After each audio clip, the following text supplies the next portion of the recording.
So up until this point, hopefully we've started to understand this thing we call philosophy, okay? And Ellie, you can do me a favor. That bin at the back, if you can make sure everyone gets one of these little magnets, just sort of pass them out. That'd be great. Why does this matter? Sarge, why don't you join us up in the classroom section? This is that'd be great. Lots of great seats right up here. Piglet's looking lonely. And she continues to be lonely. Had your chance. I try to help you out. His team just lost a point. I can only do so much, buddy. You know. Why does this matter, either in life or camp? Why does it matter that we understand this? Not rhetorical.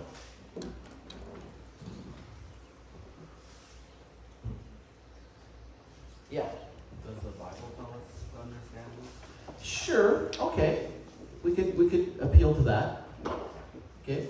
How's it going to help us? Maybe that's a better way of asking the same question.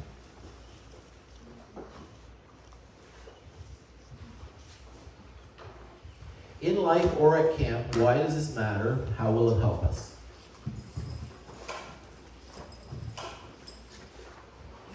Yeah. This will definitely help us. What's your name again? Tsunami? Tofu. Okay, keep going. Typhoon. Typhoon? Yeah. Typhoon. Okay. Yeah. The reason why this matters is because as Christians, it can help us enjoy submitting and glorifying God. Okay, we glorify God by submitting to the Lordship of His Son, Jesus Christ. Very good. Appreciate that.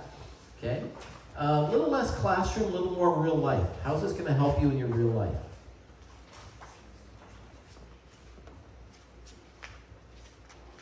You got 5 rocks, you got 5 rings. How's it going to help? Yeah. It kind of gives you like a starting point to break it down, because sometimes you can be overwhelmed when someone says, praising God, like and stuff, and you're like, okay, what does that mean? But this kind of gives you things to break it down. So you're like, okay, this is how I can do this with this like action and this method, and blah blah blah, and do all that. Yeah. Yeah. Good. Very good. Pages. Other thoughts? Yeah. Is it similar to like the Google Maps analogy that the person made, like because it like actually shows you how to get to the destination? By starting at where you're at. Yeah. Yeah. Since that video was made, the Google Maps updated their thing, so you just have to go, they assume your current location rather than you having to type it in. But yeah, fair enough. It's the same concept. Right. Knowing where you're at determines, it helps you get a plan to where you want to go, right? I don't know about you guys, but 30 plus years of hanging out with teenagers and having these Jesus, mountaintop experiences, and then crashing and burning before you hit lunch Monday morning at school, tells me that we're good at getting the hype, but not necessarily good at giving you what you actually need to move forward. Okay?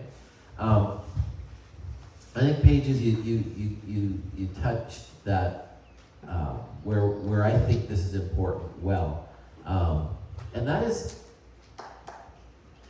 it gives you something to look at when life's not working, right?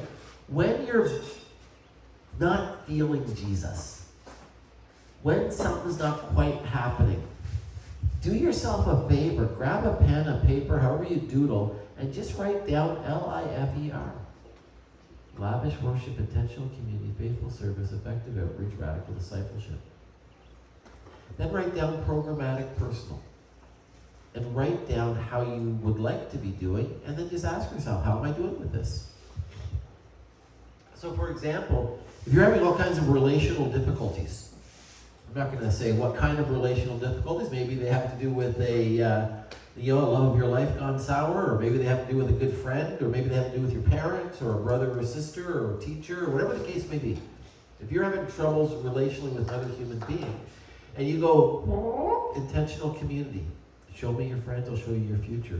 And all of a sudden you go, wait a minute. I've got like 6 friends in my life, and 5 of them do not love Jesus. They're community people, and I'm just friends with them because we have the Boston Bruins in common. Right? Maybe that's my problem. Because every time I hang out with my friends, I'm being pulled further and further away from Jesus. And so you can look through your list and go, oh, that's the challenge. Or one of you, I forget who it was, and I wouldn't want to embarrass you anyway, but one of you talked to me afterwards yesterday and said, a huge turning point for me was, as in you telling me, but I kind of agree, was when I determined that my playlists would only be music that glorifies God. And it's just changed everything, because that's what I'm inputting into my system all the time, if that makes sense. And so, I'm telling you this because this will help you help campers. But I'm telling you this because it helps me. And it can help you in your own personal development, your spiritual formation, your sanctification, if you will. It can help you have a real practical way of just going, check, check, check. Oh, yeah. Radical discipleship, I haven't opened my Bible in like a month. Maybe that's why, Or check, check, check, lavish worship. Oh yeah, I guess I should go to church. Or when I'm at church, I shouldn't just hide somewhere in the foyer and just kind of hang out with people. I should actually go and participate in church. It also helps you be proactive. So this is reactive to when life's not working so well. Proactively, you can kind of go through the list and go, what are some things in the next month I'd really like to work on? I've told some of you this story before, and I have two boys. They're men now, I guess. Sammy's married. He's got my granddaughter under his care, and some of you will be blessed to hang out with her at Camp Rhino. And then I got another son named Liam who thinks he's, found the one, and time will tell, I guess, and so on. But I remember when he graduated high school, he went for a year of Bible college, which is huge, by the way, after high school. He wanted to be a social worker. He went up to Manitoba, Steinbach, Manitoba, where Cheryl's side of the family is. Like, they're all Mennonites out there. And he wanted to get kind of engaged in the Mennonite culture and all that kind of stuff. And so he chose to go to that Bible college as opposed to other ones. And as I'm dropping him off, and he's been through my youth group, he's been through my life and family and home and everything. And as I'm dropping him off, I'm just having a little chat with him saying, so what are some things you really want to work on this semester? How can I be praying for you? And without skipping a beat, he goes, lavish worship. I'm going to try to sing in church. Out loud. Okay? And I went, that's very specific. But man, do I ever appreciate it, because if I'm being honest, he grew up standing beside his dad and the two of us going like this when it was time to sing. And he watched me do it, and that's how he grew up. And I guess it's my fault, and I can pretend that I'm way more spiritual than the rest, so I'm really just, gauging the theological, correctness and astuteness of the words. That's why I don't have time to actually sing. It's a cop-out. But he's like, I really want to try to sing out loud. And so about a month later, I'm talking to him on the phone. I go, so how's the singing out loud thing going? He goes, going good. He goes, I realize nobody really knows me, so I might as well just go for it. And he goes, although I did look down one time when I was singing, and some girl kind of across the way, I'm pretty sure she could hear me, and I'm pretty sure she was making fun of me. But I'm going to keep trying. And I'm like, awesome, just keep singing to the Lord, son. It's all good, But that's a very specific piece of the lavish worship lavish worship programmatic. He's going into church, and he wants to sing out loud. So you can go through that in your own exercise, and maybe some of you are already doing that in your mind now. Write them down. And go, these are some things I want to work. And you should be able, if you're tracking with me, you should be able to come up with 10 things that you could work on if you wanted to do better in any of these areas. Lavish worship, programmatic, personal. Intentional community, programmatic, personal. Faithful service, programmatic, personal. Effective outreach, programmatic, personal. Radical discipleship, programmatic, personal. Make sense? Okay? Because it makes such good sense, I want you to take 2 minutes, turn to someone beside you, be brave and talk to someone you don't know quite as well, but whatever, it doesn't matter. Just talk to someone and each give each other one example of one of these things. Okay, you pick that you're going to try to work on. Be as vulnerable as you want to be, and then a little bit more. Go. In February. February birthdays. Who has a birthday in February between February 1 and 15? I don't hear anyone. Between 1 and 7. All right. Tell us what, if you're brave enough, tell us which big rock personal programmatics you want to be working on. If it's okay to put you on the spot. Yeah, sure. I have two that I want to work on. I want to work on effective outreach, but recently, within the past few months, I've also been trying to work on radical discipleship, as well as trying to read my Bible more and not just trying to plow through it as fast as I can, but to actually sit down and really focus on what it's saying. And to just like, even if I'm just taking one chunk of it at a time, like one chapter at a time, even if that's like the only sitting, but really just trying to focus on what that's trying to say. Nice. So now, Firefly. Now we know how we can pray for Firefly. If you're thinking about her, she's wanting to read her Bible more and slow down and absorb which is awesome. Good. Who has a birthday in August? You gotta be honest now because you know where I'm going. Between August 1 and 15? Great examples of things I just want to work on. When you tether them to the big rocks, it creates sort of a more holistic approach to your spiritual development. Because what can tend to happen is, if you're someone that just walks around with this great big giant Bible that looks like if you drop it on someone's toe, you'd break their toe, and all you ever want to do is study that great big, thick, heavy Bible, then whenever radical discipleship comes, there you got it. Whenever radical discipleship comes along, you're like, yes, let's have another study, But then, whenever there's time to sing a song, you're like, I'm not into that. Let's just get to the study. Right? Or effective outreach, like, I'm not really comfortable with that, so I'll just leave that one. It's okay, someone else can do that. You have the gift of evangelism, you should do that. And it's not really exactly how it works. But anyway, and so we kind of just do the things we really like to do. So I'm really good at radical discipleship, not so great at effective outreach, so I'll just be me. But this call to disciples doing all of these things, working at all of them together, is what's really going to help us be lifers and grow in those areas, in those different areas. Does that make sense? Awesome. How do you like our new little sign? Cute. The idea is, it's getting close. I thought I'd show it to you because it just came in while you guys were chatting. It's cute. It's to replace the one that's back there already. And kind of fit in that spot above the door. So, yeah.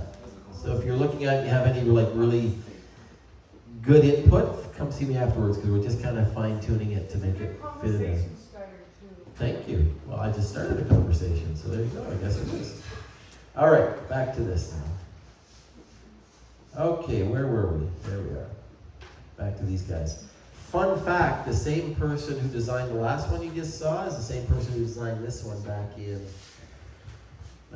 05 kind of thing. Karen Banana. Yeah, she was my admin assistant actually for a long time. And I did graphic design work and anyway. Okay, so here's what we're going to do as we wrap up our time looking at philosophy. We understand the big rocks. Let's look a little bit now at the circles. We looked at them yesterday. We understand them. You should have a magnet there with you. While I'm chatting, feel free to grab a pen and just write on this magnet. You can write your name. You can write a little symbol so you know it's you. Understand it is going up on the board, so if you're a little shy and you don't want your name on your magnet, maybe write something else, There's also Sharpies. There's some Sharpies here if you don't have a pen, but it looks like most people do, which is exciting. Okay?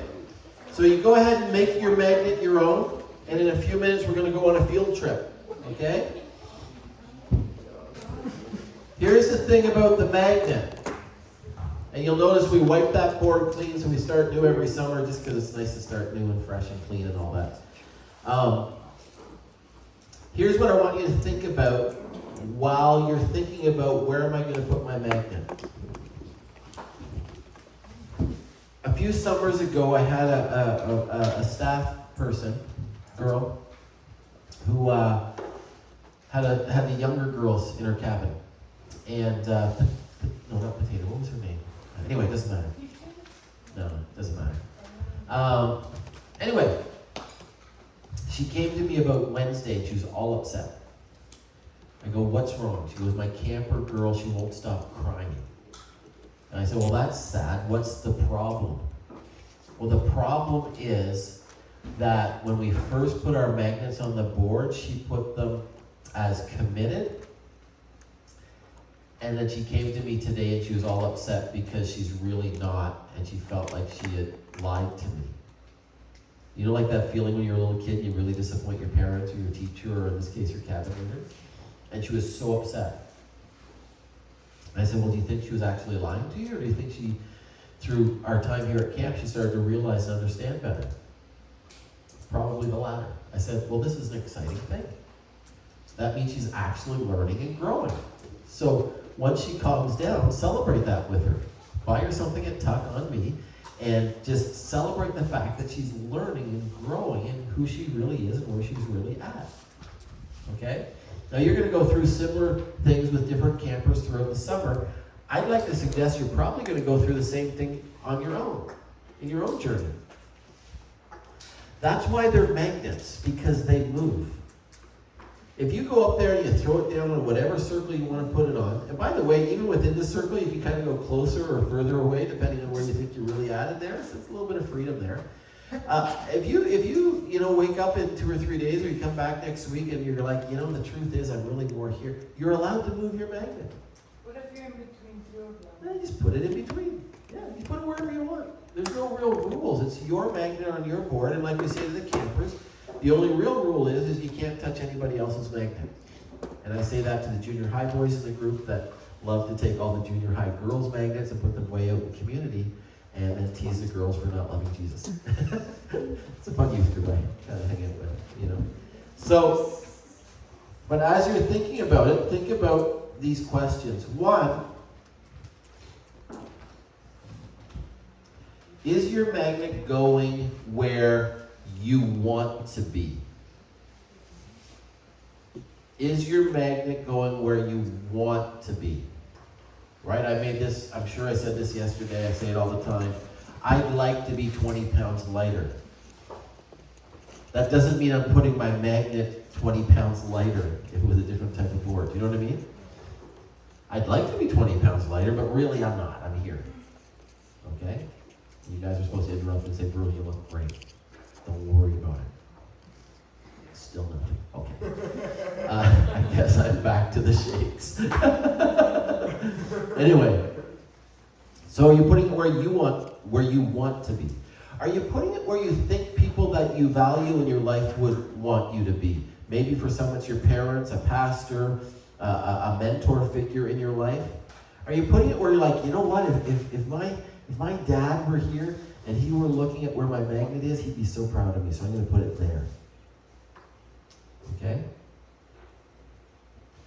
Are you putting your magnet where you think God wants your magnet to be? You think, God, he loves me, and he's pretty gracious with me, but I'm sure he'd want me to be a core guy. That's why it's in the center, so I really should put it, right? All three of those are the wrong questions to answer. If you really want to get the most out of this exercise this summer and beyond, I hope, for all of us, you want to put your magnet where you really are. It doesn't matter what your parents would like for you, although it does, but not to this exercise. It doesn't so much matter what God wants for you. He's in the business of sanctification. He's going to keep working on you, don't worry. And it doesn't really matter where you want to be. It's where you are. Where are you right today? And then as you come into this room at least once a day, look at the board and go, where am I today? Yesterday I was there. Am I this way or this way a little bit? You know what I mean? And really make it an interactive part of your spiritual journey. Does that make sense? So, questions? Thoughts? Good. Let's do this. We're going to take 1 minute. Now that you have some trust with the person you were just talking to a minute ago, 1 minute, turn to the same person and just go, I'm going to put my magnet here and this is why. Okay? I'm going to put my magnet here this way. Before we do that, though, I just want to explain one other thing real quickly. When we talk about rocks through rings, you might say, you know what, when it comes to radical discipleship, I'm core. I'm all in. But when it comes to lavish worship, I'm kind of like barely congregation. So you're like, so where should I put it exactly? Well, you kind of make up your own mind. You can't have 5 magnets, so you got to kind of figure it out. But sometimes that becomes a question too. In some areas, I'm like totally core. In some areas, I'm totally hardly even in the game, basically. Okay? So you got to work that through a little bit. I would just say this overall, kind of the weakest link is probably where the magnet belongs, right? Because until you pull that weaker one towards the middle, then if that makes sense, okay? So take a minute, turn to your friend beside you and say, hey, well, I'm going to put my magnet here and this is why. Turn and talk. Hey.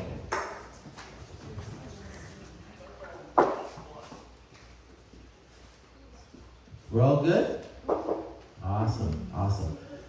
Here's what my hope and my prayer is for you. That as you interact with campers this summer, whether it's formally as their cabin leader, or whether it's informally as you're helping them at the arts and crafts tent, or down at the beach as a lifeguard, or whatever, you know, as you're serving them their food. Whatever the case may be, my hope and prayer is that this philosophy is so embedded in who you are that it just naturally sort of pours out of you into the lives of these campers. Okay? And so I'm going to pray for you, if that's okay. And then I'm going to invite you to put your magnet on the board